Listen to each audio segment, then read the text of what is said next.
Oh, hella beard, it's your boy Big Beard B, and we back for another edition of Big Beard Business. For those of you who are new to the channel, I'm B, and on this channel we help improve your confidence by way of compliments, utilizing the wonderful world of fragrance. If this is your second video or more, we ask that you hit the subscribe button and come back to rock with your boy. As you can see from today's title, today we're here with a new release, a 2021 release from the house of YSL, which leaves us wondering why. Yes, okay, we're here with Y La Parfum, which means did we actually need, or why did we need another Y fragrance? Obviously, we started out in 2017 with Y EDT, the original, which I was a fan of, for sure, out of the gate. However, more popularity came down the way with Y EDP. Okay, that came out in 2018. We quickly saw ourselves transition to Y Live in 2019. YO Fresh hit us in 2020, and now we're here with Y La Parfum.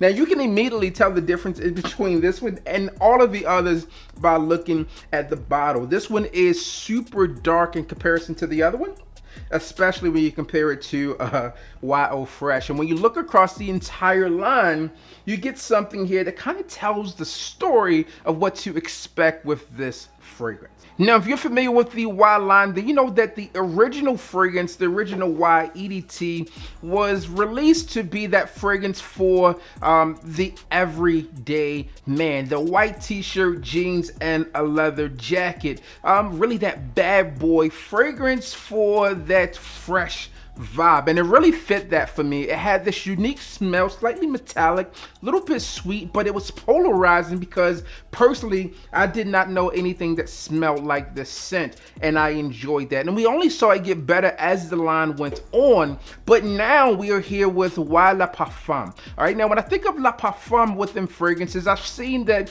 JPG did this, Jean Paul Gaultier did that with Le Male La Parfum. To me, that is a phenomenal fragrance, and it was a little bit more bold and a little bit more mature. And let's see what we get with this. Now, if you read the fragrance details on this scent, it's going to tell you that this fragrance is a more bold interpretation of the original. And personally, I think it falls in that line for sure, but I don't think it's like super bold. When I think of bold being within a fragrance, I think of something that's unique, and obviously this one is a flanker, so it can't be that bold. All right, it's not too different, but this fragrance does offer some good components about it that I think a lot of people out there will enjoy.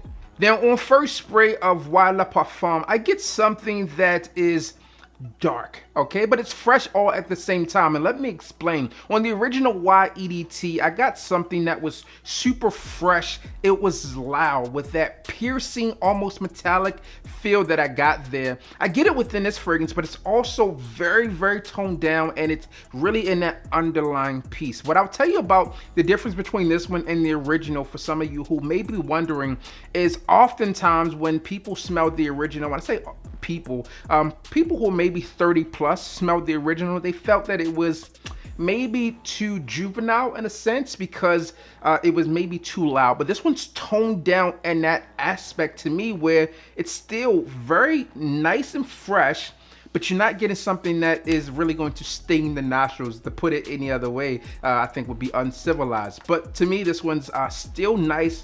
It's fresh, not as fresh as the original, but it also has that more mature vibe to it that I think a lot of people can get down with. Now, let me be clear here. When I say more mature vibe, oftentimes, at least my mind goes to old man-ish, right? And that's not what you're gonna get with this fragrance. I think what they talked about within a sense is really being able to leverage some of the notes within the original fragrance that really stood out and made it work. And I think they've done so within this fragrance. So you get those woody undertones within the scent. You get something that's bold in a way because it ties back to the original, but again, as I mentioned, the original's not super bold because, well, the fragrance in the original would be the bold one, to me at least. As I mentioned, this one is darker than the original, obviously.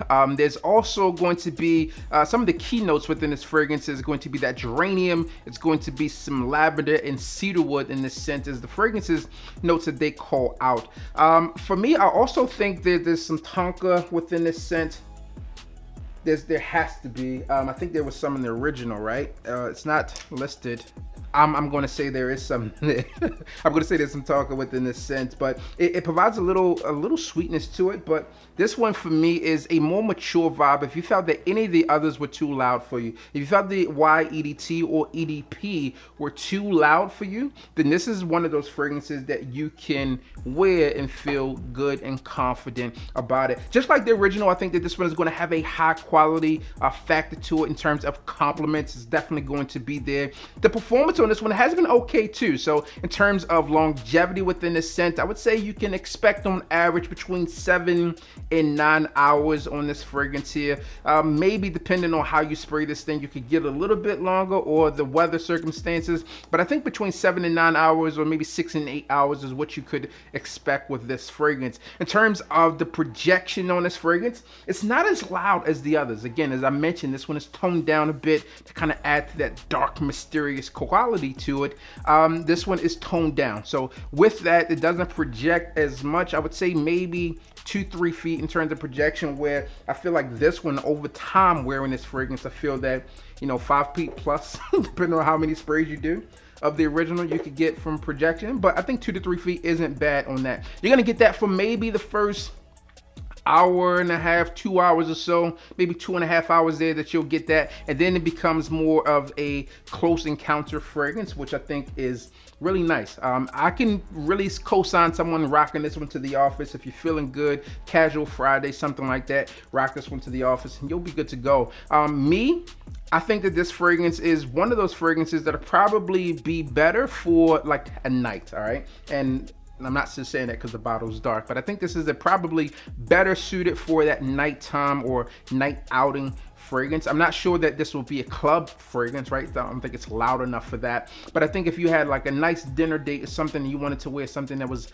a little different, a little more sophisticated than these fragrances, if you have these within your collection, and you would be good to go here.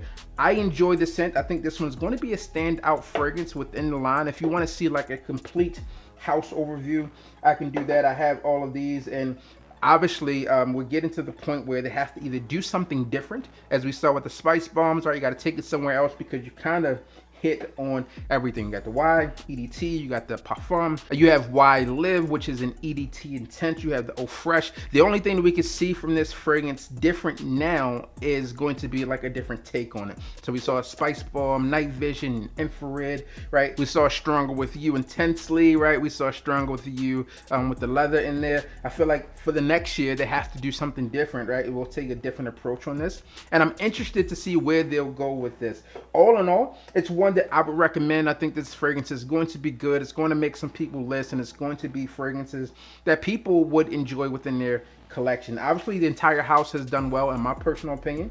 I think most of these are standout scents, and as you guys know, I was a huge fan of Y Eau Fresh, and I also really like this Y La Parfum. Personally, if I had to rate this fragrance based upon the time that I've had this one and what it's done for me so far, I would give it about an 8.5. All right, so that's my take on this fragrance here. In case you were wondering what the box looked like, it's right. Oh yeah. Fuck the box. Alright, listen man, that's all I have for you guys and girls out there today. As always, I'm your boy, Big BB. Don't forget to like, comment, and subscribe. Tell a friend that we are back again. And you already know what I need you to do. Just hit the goddamn bell.